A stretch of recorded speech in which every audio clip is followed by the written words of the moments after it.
नमस्कार दोस्तों, my name is विकास कुमार। स्वागत है आप सभी का learn short and typing with Vikas sir.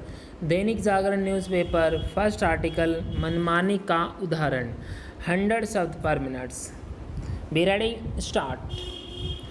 Maharashtra में केंद्रीय मंत्री नारायण राणे की गिरफ्तारी हतबर्ब करने वाली तो है ही, शासन के मनमाने इस्तेमाल और साथ ही भारतीय राजनीति में लगातार बढ़ती अहिंस गुणवत्ता की भी परिचायक है। मुख्यमंत्री उद्धव ठाकरे को लेकर नारायण राणे ने जो बयान दिया वह अस्वाभाविक, अरुचिकर और सामान्य राजनीतिक शिष्टाचार के प्रतिकूल जो कहा जा सकता है, लेकिन यह ऐसा वक्तव्य नहीं कि उन्हें गिरफ्तार कर लिया जाए।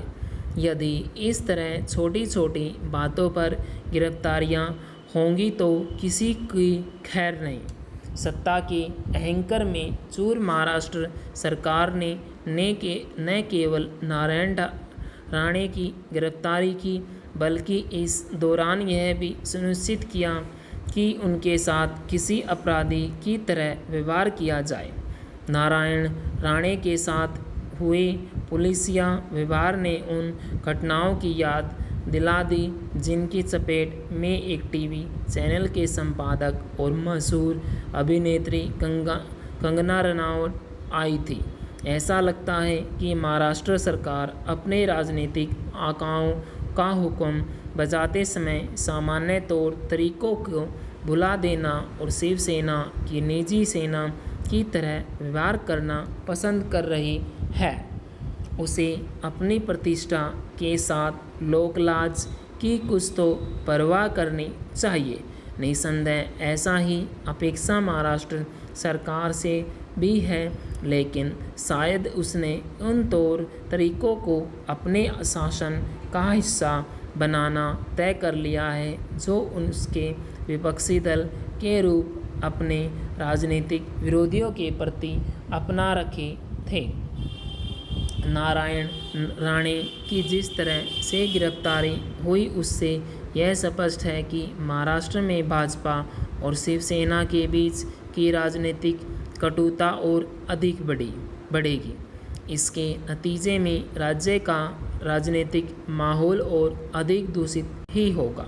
भारतीय लोकतंत्र के लिए यह ठीक नहीं कि राजनीतिक दल प्रचलित मर्यादाओं का उल्लंघन करने की होड़ में लिप्त हो जाए। माना कि शिवसेना के पूर्व शिव सैनिक नारायण राणे फूटी आंख नहीं सुहाते और वह जब से केंद्र में मंत्री बने हैं तब से उद्धव ठाकरे और उनके साथियों उनके प्रति तल्खी बढ़ी ही है। लेकिन उन्हें ध्यान रखना चाहिए कि केंद्रीय मंत्री की अपनी एक गरिमा होती है। उनकी गरिमा से खिलवाड़ कर शिवसेना अपनी राजनीतिक खुन्नस तो निकाल सकते हैं, लेकिन उनके अथवा अन्य किसी के बोलने के अधिकार पर रोक नहीं लगा सकती। अभिव्यक्ति की स्वतंत्रता का अधिकार लोगों को अस्वाभाविक अथवा अरुचिकर बातें करने का भी अधिकार देता है। यदि इस अधिकार का विरोध दमनात्मक तौर तरीकों से किया जाएगा तो इससे लोकतंत्र को क्षति पहुंचेगी।